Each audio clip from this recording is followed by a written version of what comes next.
Good evening! Welcome! This is your show, This is your live AGT, Anything Goes Topic.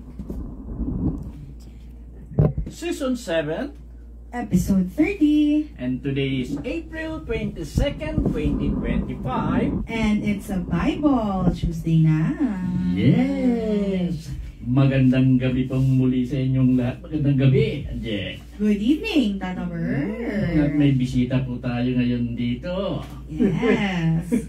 Hello po sa aming bagong director, na si Mamita. Kumusta po ba ang inyong Holy Week? Kami po masaya rito sa center.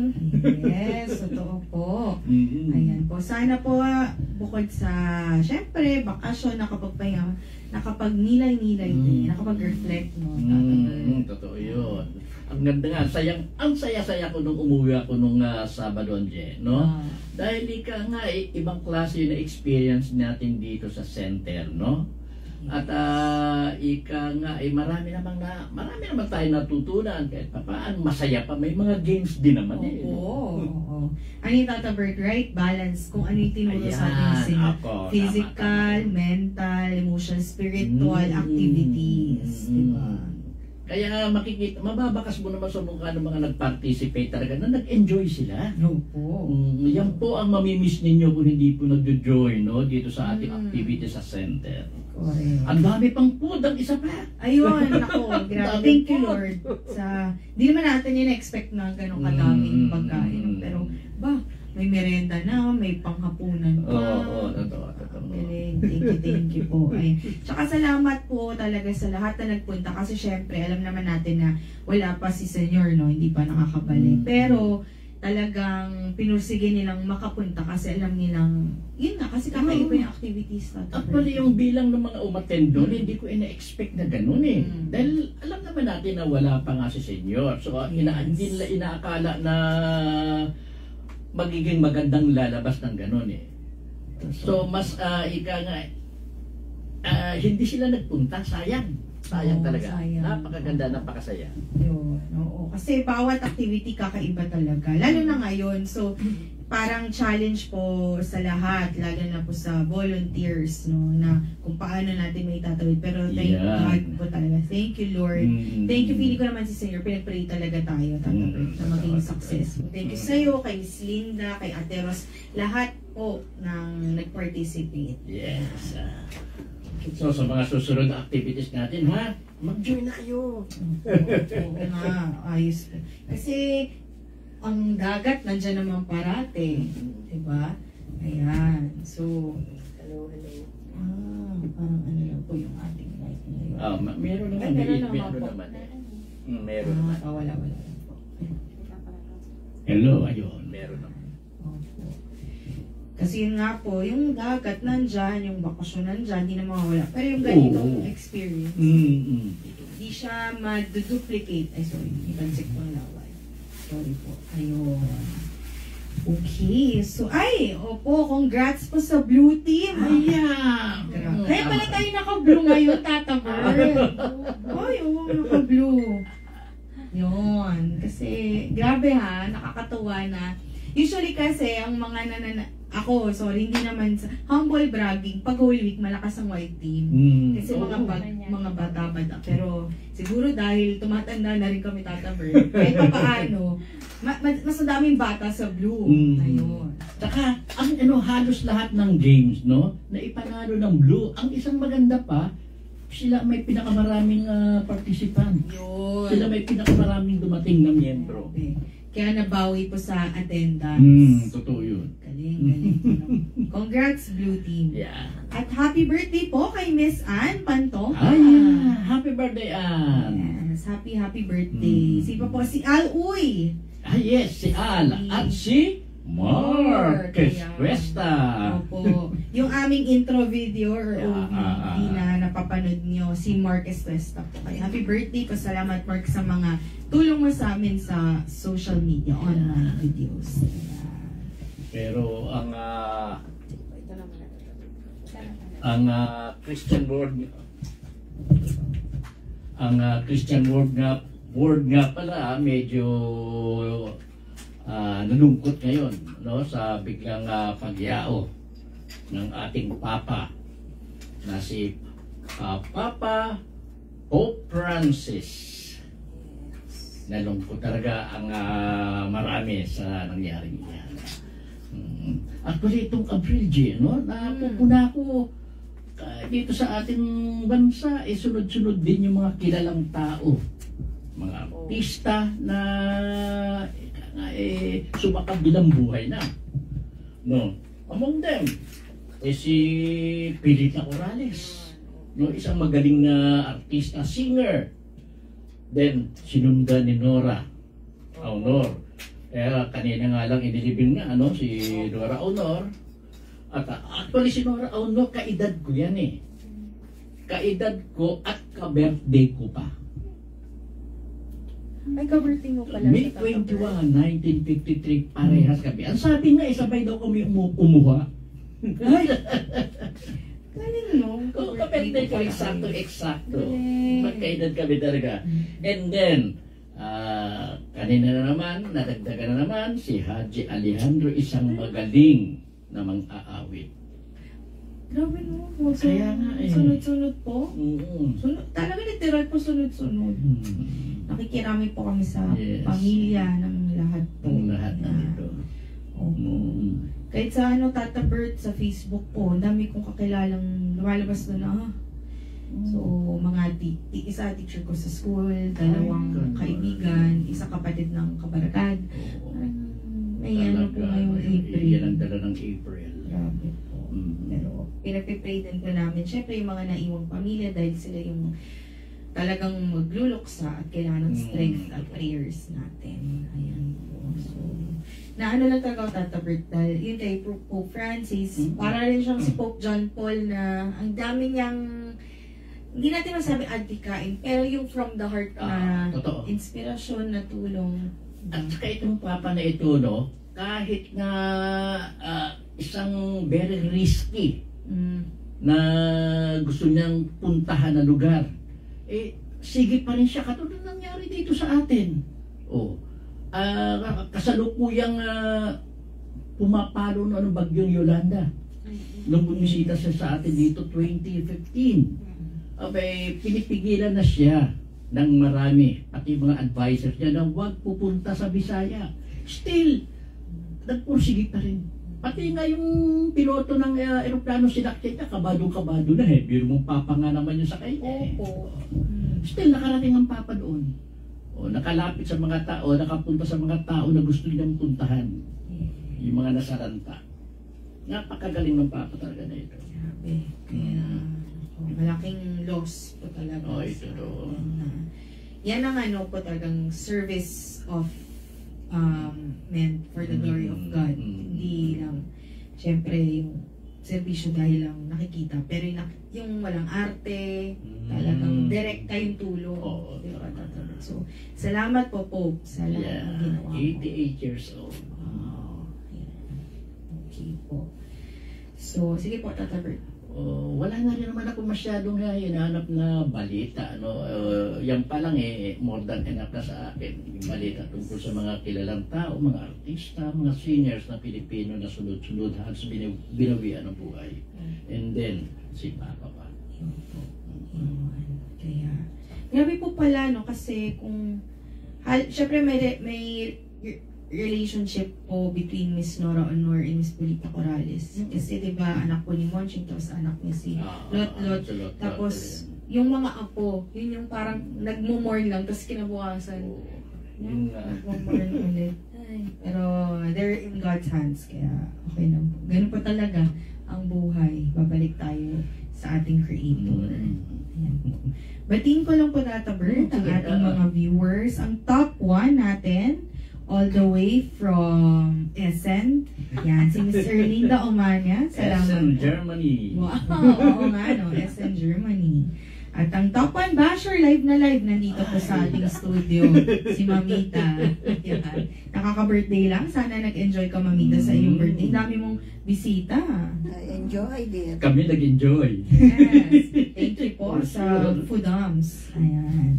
Kay Kuya Joseph Crisostomo. Hi, Joseph. Hello Kuya Joseph. Ano po dyan, temperature? Kasi kung dito sa Maynila, Diyos ko po, mas grabe na po siguro dyan. Ingat po. Isa Isabela, grabe daw talaga doon. Grabe ang init. Kawawa naman yung mga farmers. Ay, naku. Kay Miss Jos Caliano del Mundo, with Diyos. Tita Helen Tolentino, Helen. Kuya Arthur Caberoy. At syempre, magkasamang nanonood sa isang cellphone, Miss Judy Pimentel. Ayan. Kuya Enteng. Hi, Enteng. Ate Irene. Team Ate Irene, nagpunta po ba sa Ate Irene? Hindi. Oy, Ate Irene ha. Umati ng kasalan. May kasalan po pala. Ayan. Hello, good evening po. So, kung sana napanood niyo po pala yung episode namin before huling week po, no, yung Unbelievable Passion. Ganda nun, Tata Bert. Baka magkaroon tayo ng part 2 Yes, sa Friday. Friday. Oo. Ganda po ng usapan namin. Yeah, marami nagre-request nga. Yes, ayan po. So, ngayon po ay bagong libro na po yung babasahin namin, yung ika-22 libro sa Biblia, Awit ni Solomon or Songs of Songs or Songs. Actually, sinasabi nila na libro daw yan, pero actually it's not a book eh. It's a love song. Yes. Yung May love it's a love song eh. Yun na yung pinagtataka ko rin eh. It's a love song. At kung titignan mo, babasahin mo yung mga lyrics niya, talagang love song na matatawag. Anong ginagawa niya sa Bible? Kung tungkol sa dalawang nag-iibigan yan. Yan po ang alamin natin mamaya kung bakit ganyan. Bakit isinama sa Bible yan? Yes. At bakit pa kakantahin ni Enje? So, yes po, obviously kantahan na naman po ito. Masusubukan na naman po ang ating Okay po, ayan. Unang kabanata or chapter 1. Awit ni Solomon, ang unang awit. Ito ang pinakamagandang awit ni Solomon. Yan ha, pinakamaganda. Ayan lang po. Hello po. Sorry po, ang umaawit po dito, isang babae, isang mangingibig. So, nagliligawan po sila. So, ayun po. Akong ito'y pinupupog, sinisiil mo ng halik. Ang dulot ng pag-ibig mo'y mainam pa sa alak. Ang taglay mong halimuyak, saan kaya itutulad? Simbang mo ng pangalan mo, ang samyo'y malaganap. Kaya lahat ng dalaga ay iyong ang nabibihag. Ako ngayon ay narito, isama mo kahit saan. At ako ay iyong dalhin sa silid mong pahingahan. Tiyak akong liligaya ngayong ikaw ay narito. Ang nais ko ay madama ang alab ng pag-ibig mo. Pagsinta mo'y mas gusto ko kaysa alinmang inumin. Hindi ako nagkamali na ikaw nga ang ibigin. Yan po ang verse 1 to 4. Kung titignan nyo po talagang merong dalawang lovers. Ika nga, no? Talagang nagsasalita sila ng napakaganda, nagliligawan. Pero, yun nga po yung tinatanong ko eh. Bakit ganito isinama ito sa Biblia? Ligawan ng isang babae at ng lalaki. Pero kung aalamin mo talaga, iisipin mo, tungkol po ito sa Diyos, kay Yahweh, at yung babae rito, yung mga Jew o yung mga taga-Israel. Dito, sa aking pagkakaintindi, no, yung ginawang pagmamahal ni Yahweh sa mga taga-Israel, yung magbabae, ika nga ay nagbigay na magandang kabuhayan, nagbigay na magandang pagkakataon, nagbigay ng maraming bagay na ika nga para maging matiwasay, masaya ang buhay ng mga taga-Israel. Something like that ang pagkakaintindi. Hindi basta nag-iibigan hindi basta ganun So, this is between God, Yahweh, and the Israel people. Sinisimbolo niya yung Ayun, pag-ibig talaga. Magkakaroon talaga ng pag-ibig Lahat, pag nagkaroon ng ganyan, basta ang mga tao, mga Israelita, talagang iginalang nila, pinaniniwalaan nila si Yahweh, at talagang siya ang kinikilala nilang Diyos, kanila sinasamba. In return, si Yahweh magbibigay rin ng magagandang bagay para sa kanila. Yes. Thank you, Tata Vern. So, verse 5 na po tayo. Dalaga sa Jerusalem, ang ganda ko'y kayumanggi. Katulad ko'y mga toldang sa Kedar pa niyayari. Tulad ko rin mga tabing sa palasyo ng hari. Huwag akong hahamakin ng dahil sa aking kulay, pagkat itong aking balat ay nasunog lang sa araw. Itong mga kapatid ko'y hindi ako kinalugdan. Nagkaisa silang ako'y pagbantayin ng ubasan. Pinagyamat sininop ko ang nasabing pataniman, anupat ang sarili ay kusa kong napabayaan. Itong aking pakiusap o giliw kong minamahal. Sa akin ay sabihin mo, pastulan ng iyong kawan sa init ng katanghalian. Pahingahan nila'y nasaan. Sa akin ay turo mo nang ako ay di maligaw. Dito, sa unang, ng 5, dalaga sa Jerusalem, ang ganda mo'y kayumanggi. Katulad ko'y, mga sinasabi ng babae, katulad daw siya ng toldang sa Kedar pa niyayari. Yung tolda rito, ito po yung tinatawag na sambahan nila. Ito po yung tinatawag na yung tent noon ng mga taga-Israel na yun. Tulad ko rin mga tabing sa palasyo ng hari.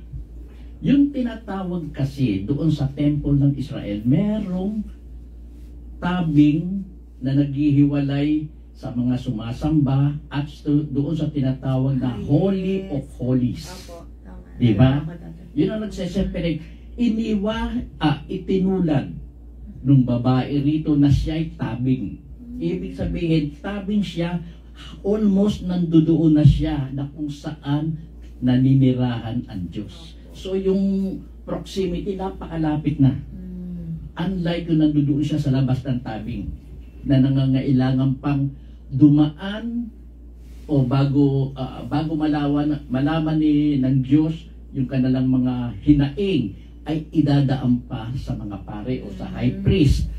At mag-o-offer pa sila ng mga sakripisyong hayop. Yes, okay. Eto, nandoon na sa may tabing, siya na mismo, yung proximity niya malapit na yung proximity na nagpapatunay na talagang mahal na siya ng hari. Madali siya ng hari o ng Diyos. Yun. At dito nabanggit din yung tungkol sa pastulan. Hinahanap niya kung saan yung pastulan ng kawan. Yun lang ang sinabi sa kanya. Hinahanap niya kung nasaan yung pastulan na yun. Ituro lang daw sa kanya upang hindi siya maligaw. Yung pastulan, ika nga yung way. Para hindi siya maligaw, alam mo naman yung panahon noon, yung mga taga-Israel, naliligaw madalas eh. Maraming beses. Maraming beses silang naligaw. Kaya dito tinuturo sa kanya kung ano ang talagang daan. Para hindi siya maligaw. Hindi like that na yung ano eh. Opo. Ayan. Thank you po, Tata Bert. Ito na po ang mangingibig na. Ako na pala yan. Mangingibig. Chapter 1 pa lang. Opo, chapter 1. Kung nais mong malaman o babaeng napakaganda, ang dapat lang na gawin mo ay sundan ang mga tupa. Ang kawa ng mga kambing ay doon mo alagaan sa tabi ng mga tolda ng pastol ng aking kawan. Saan ko ba ititulad ang gayuma mo aking hirang? Sa kamayo ng paraon, anong ganda kung pagmasdan. Mga pisnging malalambot, may balani, may pang-akit, na lalo pang pinaganda ng pahiyas na naglawit. Ang nililok na leeg mo, kung masdan ko yanong rikit, lalo na nga kung may kwintas na doon may nakasabit. Ika'y aming ikagawa ng kwintas na gintong lantay, palamuting ikakabit ay pilak na dinalisay. Uy, nabigyan ng tono. Opo, kaya ko po ba ito? Sige po, balik lang po ako dun sa verse 8. Yan. Yun nga, sinabi sa kanya ni Yahweh doon sa mga taga-Israel, kung para malaman mo kung saan yung pastulan, sundan mo yung mga tupa. Ika nga yung mga naniniwala na kay Yahweh, sundan mo lang yon. Ang kawa ng mga kambing ay doon mo alagaan. Bakit dito may tupa? Yung tupa, yan ang kasi yung mga followers na ni Yahweh. Yung kambing, ibang followers. Posibleng dala ng babae. So yung babae, meron ding daladalang ibang nagre-represent ng ibang pero isinasama pa rin niya doon sa kung saan yung pastulan Ng mga para doon din ika nga sa tabi ng mga tolda ng pastol ng aking kawan. Saan ko ba itutulad ang gayuma mo aking hirang? Sa kabayo ng paraon, anong ganda kung pagmasdan. Mga pisnging malalambot, may balani, may pang-akit, na lalo pang pinaganda ng pahiyas na naglawit. Ang nililok na leeg mo kung masdan ko'y anong rikit, lalo na nga kung may kwintas na doon ay nakasabit. Ika'y aming igagawa ng kwintas na gintong lantay, palabuting ikakabit, ay pilak na dinalisay. Yan ang pangako ni Yahweh sa mga taga-Israel, na kung hindi sila susuway sa utos ng ni Yahweh, tatamasain nila ang lahat. Pati ginto, pati lahat, basta magtatamasa sila sa maraming bagay. Basta sumunod lang sila. Huwag lang sila magbabago. Dahil ang Israel talagang balimbing Opo, iba-iba ng desisyon. Oo. Tsaka maganda dito, Tata Bert, kasi parang pinapakita na unti-unti, binuo niya rin sila. Tapos yung paglilok, ayan po. Ayan. Uy, babae na naman. Naku po! Ayan. Verse 12. Ayan po. Habang siya'y nakahimlay, tila hari ang katulad. Ako na may magsasabog ng mabangong halimuyak. Ang samyo ng aking mahal ay katulad nitong mira. Habang siya sa dibdib ko'y nakahilig na masaya. Ang kawangis ng mahal ko'y isang kumpol ng bulaklak. Sa ubasan ng Engedi, magiliw kong pinamitas.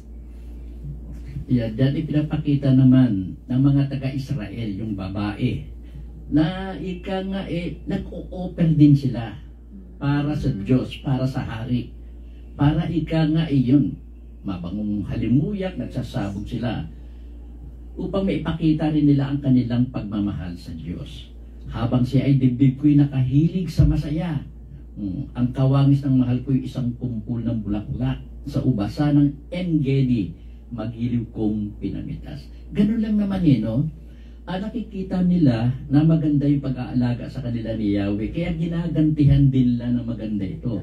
Offerings, yung mga sacrifices ng mga hayop, at kung ano-ano pang bagay para matuwa rin ang Diyos sa kanila. Kumbaga, since alam mo na nandiyan yung Diyos parati, dapat lagi ka ring handa para sa Kanya. Totoo naman po. Yan. Yan, Tata Bert, ikaw na po. Ay, ayan, kita tama mo na, na. Tata Oo. Bert. Okay. Maganda ka, aking sinta. Ang mata mo'y mapupungay. Nagniningning ng aakit habang aking minamasdan. Yun lang. Verse 15. Yun din ang tingin ni Yahweh, no, sa kanyang mga sakop sa mga Israelite, na maayos naman sila, magaganda, dahil yung paniniwala sa kanya ay maganda rin. Yes. Pwede rin Tata-Bert, natutuwa siya na ang ganda rin pala nung ginawa ko. Nililok ko. Okay, tama. Oo, tama. Pinagmamasdan niya. Ayan po. So, verse 16 to 17 po. Makisig ka, aking mahal, anong kisig, anong inam, magiging himlayan natin, laging kulay na luntian, at sa darang siyang biga nitong ating tahanan. Mga kisame ay pinong pili, kahoy na talagang maiinam. Yan, yung pagmamahal nila nagdudulot ng kasaganahan. Kulay na luntian. It represent yung kasaganahan. Ayun, tatayo na nila yung tahanan nila, yung templo. Cedar, mataas na uri ng kahoy yan Pati yung pang isang kahoy yung sinabi. Yung bigay, yung matatatag na yung haligi. Itong ating tahanan. Mga kisame ay pinungpili. Kahoy na talagang may inam yun. Magiging matatag ika ngayon, itatayo nilang tahanan. Itatayo ng pag-iibigan nila. Yan. Ito po ang salita ng Diyos. Salamat sa Diyos. May mga tanong po ba kayo? Wala naman po. Wala pa po mga comments, Tata Bert. So, tuloy na po kami sa ikalawang kabanata or chapter 2 ng awit ni Solomon. So, pagpatuloy lang po ito ng babaeng kanina na kumakanta. Isa lamang akong rosas, nasa saron ay naligaw. Sa ligpis nitong bundok, isang ligaw na halaman. Katulad mo'y Isang liryo sa gitna ng kasukalan, namumukod ka sa lahat, bukod tangi aking hirang. Ano lang, palitan lang ng magagandang salita yan tungkol sa pag-ibig nila. Ganun lang po. Sa gitna ng kagubatan, katulad niya ay mansanas. Sa lahat ng mga tao, siya'y walang makatulad. Ako'y laging nananabik, sa lilim niya'y manatili. Ang tamis ng bunga niya, kung kanin ko'y anong sarap, nang ako ay kanyang dalhin sa sagana niyang hapag. Sa piling niya'y nadama ko ang pag-ibig niyang tapat. Ako'y kanyang pinakain ng sariwang mga ubas, at magiliw na binusog ng matamis na mansanas. Dahil aking puso'y uhaw sa pagsinta mong wagas, ang kaliwa niyang bisig ang siya kong inuunan. Habang ako'y hinahaplos ng kanan niyang kamay, ipangako niyo sa'kin mga dalaga sa Jerusalem, sa ngalan ng mga usa't mga hayop na matutulin. Ang aming paglalambingan ay di ninyo gagambalain. Sa gitna ng kagubatan, katulad niya ay mansanas, no? Sa lahat ng mga tao, siya'y walang makatulad. Totoo naman, binanggit lang dito na tao, pero siya ang Diyos mismo. Wala talagang katulad pagka ang Diyos, no? Ako'y laging nananabik sa lilim niyang manatili. Yes, siyempre naman, lagi kang mananabik sa lilim o sa wings ng Diyos. Dahil hindi ka mababagabag, hindi ka mag-aalala. Very safe ang feeling mo pag nasa ilalim ka ng Diyos. Ang tamis ng bunga niya kung saan kanin. Kung kanin ko'y anong sarap. Oo naman. Nang ako ay kanyang dalhin sa sagana niyang hapag. Siyempre. Sa piling niya nadama ko ang pag-ibig niyang tapat. Siyempre naman wala nang ibang pag-ibig pang makakamtan ka kundi ang pag-ibig ng Diyos na pinakatapat sa lahat. Ako'y kanyang pinakain ng sariwang mga ubas at magilaw na binusog ng matamis na mansanas. Dahil aking puso'y uhaw sa pagsinta mong wagas. Ang kaliwa niyang bisig ang siya kong inuunan. Well, ang feeling niya kasi safe na safe siya. Pagkatabi niya, nakahilig siya sa Diyos. Ibig sabihin, yung closet niya sa Diyos, yung pagmamahal niya sa Diyos, wala kang alalahanin talaga Habang ako'y hinahaplos ng kanan niyang kamay. Yan ang parang huwag ka mag-alala anak. Pag nandito ka, very safe ka talaga. Ipangako niyo sa akin mga dalaga sa Jerusalem, sa ngalan ng mga usat mga hayop na matutulin, ang aming paglalambingan ay di niyo gagambalain. Dalaga sa Jerusalem, ito yung ibang paniniwala na umiiral din sa Jerusalem noon. No? Nakasuka sa ngalan ng mga usat mga hayop. Ibang pagsamba naman yung nila, ibang Diyos-Diyosan ang sinasamba ng iba na iyan. Huwag silang gagambalain. Ganun. So yun ang gumagawa minsan ng gulo Maraming naaakit Thank you po, Tata Bert. Ang ikalawang awit. Verse 8. Ang tinig ng aking mahal ay akin nang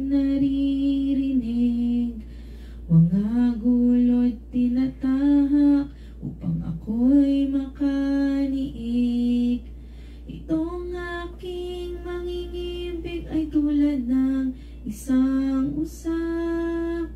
Mabilis kong kumilos, ang katawan ay masigla. Sa tabi ng aming pader, naroroon lagi siya. Sumisilip sa bintana upang ako ay makita. Ang mahal ko ay nangusap at ganito ang sinabi. Dito muna, no? Yan. Pag naniniwala ka sa Diyos at babantayan ka talaga ng Diyos sa lahat ng oras, hindi mawawala ang paningin niya sa iyo. Aalagaan ka ng gusto ng Diyos. Yan yan.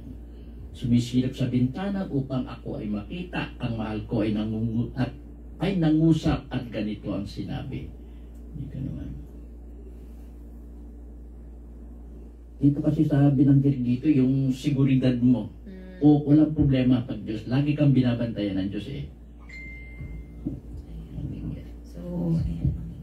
Sa akin ay sumama ka, halika na aking mahal. Lumipas na ang taglamig sa buong lupain. At ang tag-ulan ay natapos na rin, bulaklak sa kaparangan, tingnan namumukadkad. Ito na nga ang panahon upang tayo ay magsaya. Sa bukid ang mga iboy masayang umaawit. Ang mga puno ng igos sinog na ang bunga, at ang mga punong ubas sa bulaklak ay hitik na. Tayo na nga aking mahal, sa akin ay sumama ka. Ika'y parang kalapating nagkukubli sa batuhan. Halika't ang ganda mo ay nais kong mapagmasdan, at ng aking ding marinig ang tinig mong ginintuan. Asong gubat ay hulihin, maninira ng ubasan. Baka pumasok sa ating namumulaklak na ubasan.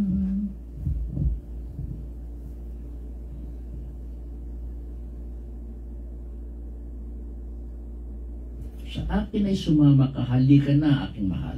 Lumipas na ang taglamig sa buong lupain, at ang tag-ulan ay natapos na rin. Bulaklak sa kaparangan, tingnan namumukadkad. Ito na nga ang panahon upang tayo ay magsaya. Sa bukid, ang mga iboy masayang umaawit. Ang mga punong igos, hinog na ang bunga. Kung ano binabanggit dito, na sa panahon na nagkakaunawaan, sa panahon na wala halos problema ang mga taga-Israel sa kanilang paglilingkod sa Diyos, sagana sila.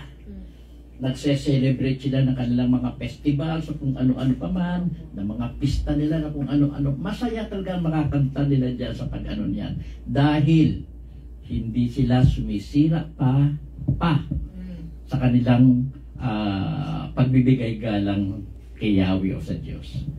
Yun lang naman ang nakikita kong ipinapaliwanag dito.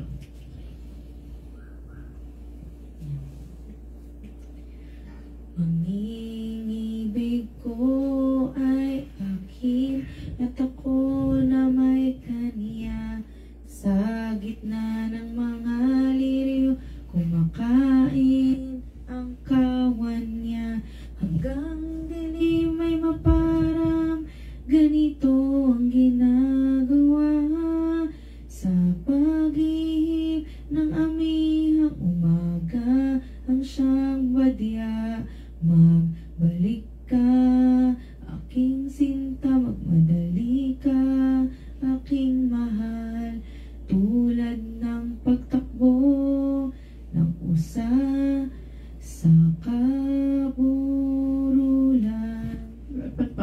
pagbibigay pa rin ito ng magandang pagtrato sa isa't isa ng mga taga-Israel at sa Diyos.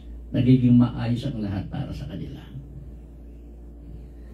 Ito po ang salita ng Diyos. Salamat sa Diyos. Thank you po. So, may oras pa, Tata Bert. Ayan, makapasya na po ito. Ayan po. So, chapter 3 na po. 3. Sa bakit? Hanggang chapter 3 naman yung inano mo yun. Opo. Ako po rin po ito ng Tata Bert. Okay po. Gabi-gabi sa higaan, ang mahal ko'y hinahanap, ngunit hindi masumpungan kahit nasa pangarap. Akong ito'y bumabangon sa lungsod, ay naglalakad. Ang lansangan sa paligid ay aking kinagalugat, ngunit hindi matagpuan ang sinta kong nililiyag. Sa akin ng paglalakad, nakita ko'y mga bantay, nagmamanman, naglilibot sa paligid sa lansangan.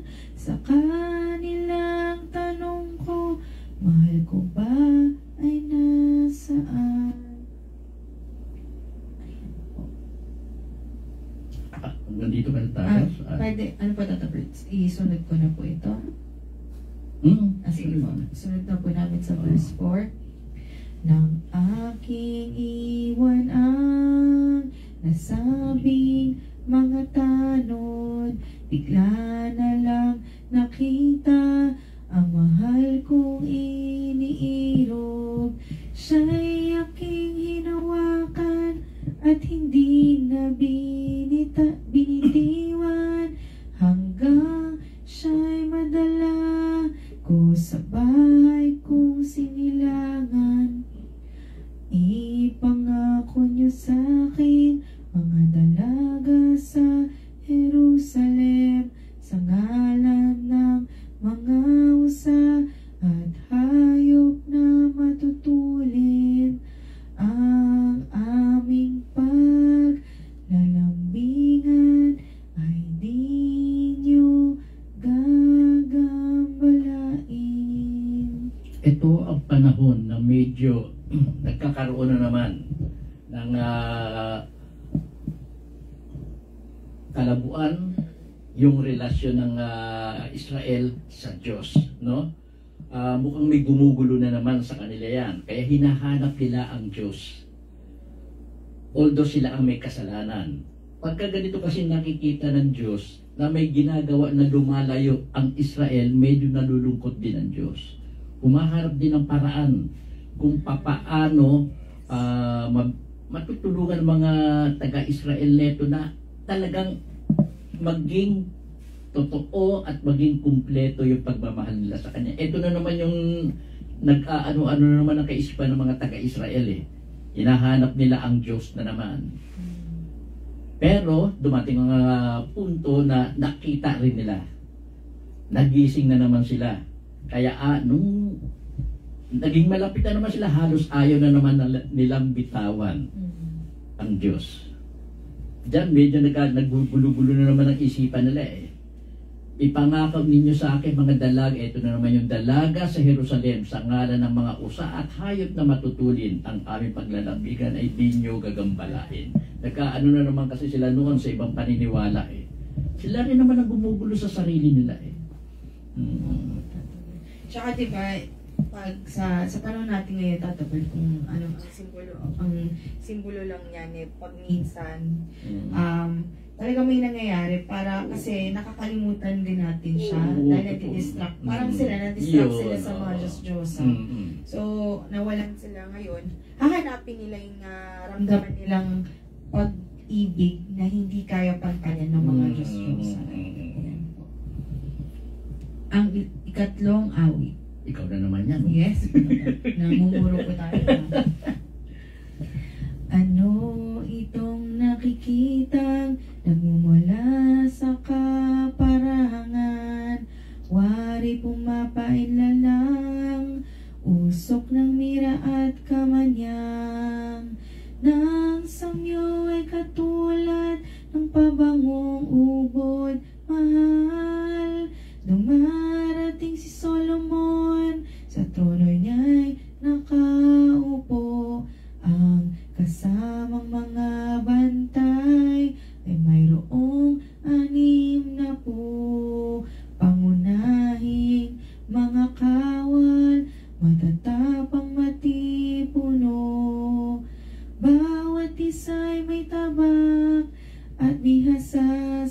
digmaan, nagbabantay kahit gabi, nakahanda sa paglaban.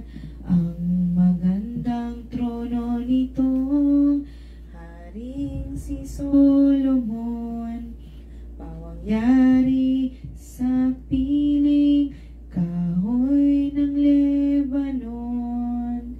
Ang lahat ng tukod dito'y nababalutan ng pilak. Ang habong naman ito'y may palamuting gintong payak. Iyon namang mga kutsyon, kulay ube ang nakabalot. Mga dalaga sa Jerusalem ang humabi at nagkayak. Mga dilag nitong Zion, masdan nyo si Haring Solomon. Nagputong ng korona niya ay ang kanyang inang mahal. Sa oras ng pagdiriwang, sa oras ng kanyang kasal. Ito, no? Opo. Ano itong nakikita nagmumula sa kaparangan?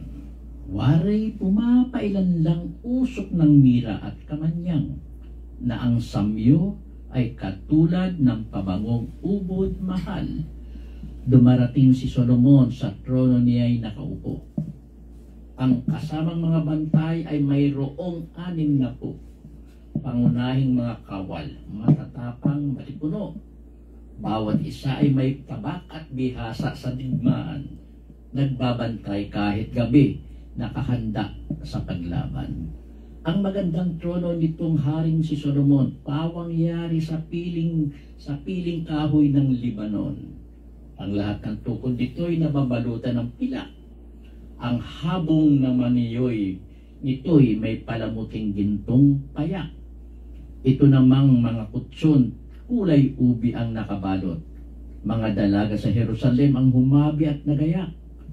Mga dilag nitong Zion, masdan ninyo si Haring Solomon. Nagputong ng korona niya ay ang kanyang inang mahal. Sa oras ng pagdiriwang, sa oras ng kanyang kasal. Dito ang sa atong pagkakaintindi dito, katatapos lang ng labanan ni Haring Solomon. Kapapanalo nila. At siyempre nagkaroon ng kasayahan. Dahil nanalo na nga sila, ginawa nila yung mga dapat na pagsasaya, yung pagtatayo na maraming bagay para sa Jerusalem. Pati yung pagtatayo siguro ng templo, ginawa na nila dito niyan eh. And then, nagpakasal din. Nagpakasal po. Sa oras ng kanya, nagpakasal din si Haring Solomon. Isinabay na, no? At nagputong ng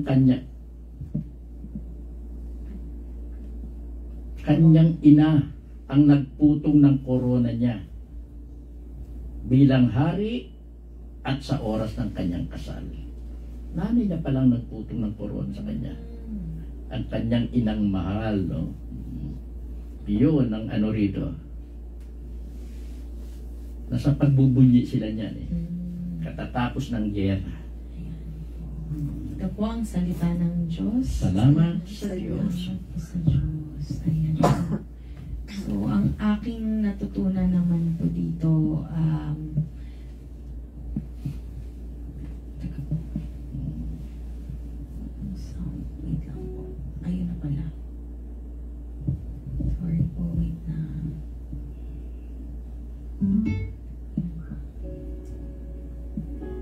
Ayan po, sa akin po, nakakatuwa na may ganitong klaseng kabanata po, istorya sa Biblia na nagliligawan.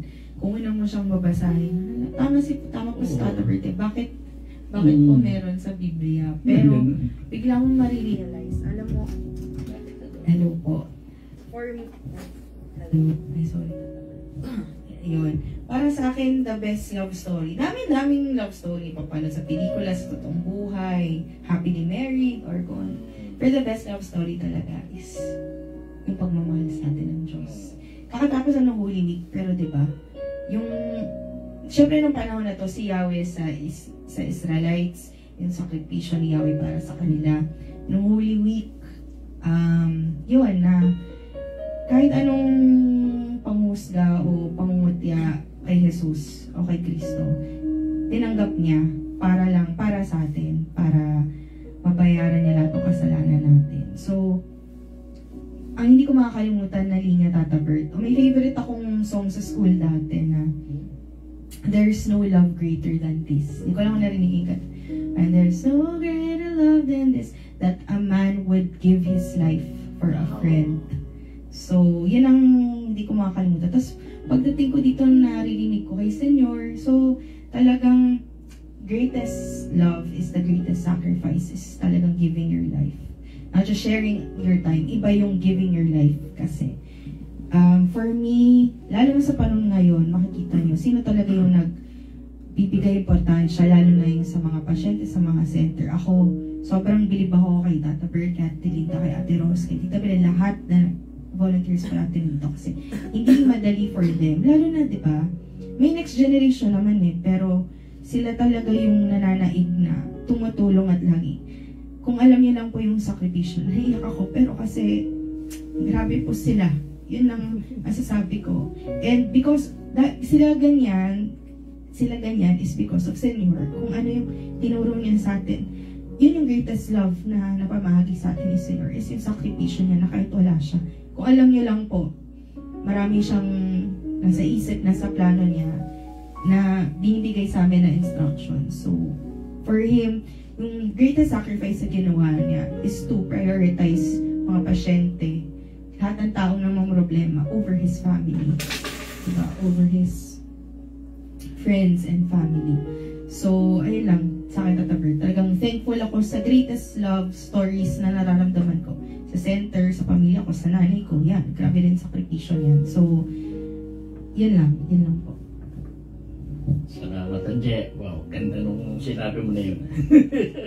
Actually, dito sa binasa natin na ito, bilib talaga ako kay Haring Solomon.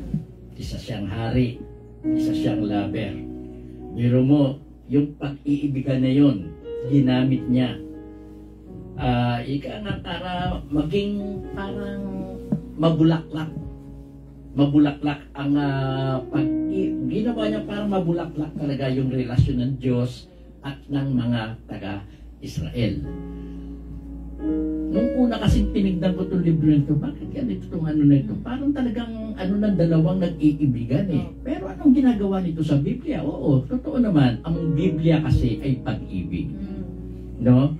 At doon ipinakita ni Solomon talaga na gamitin niya yung pag-iibigan ng dalawang tao.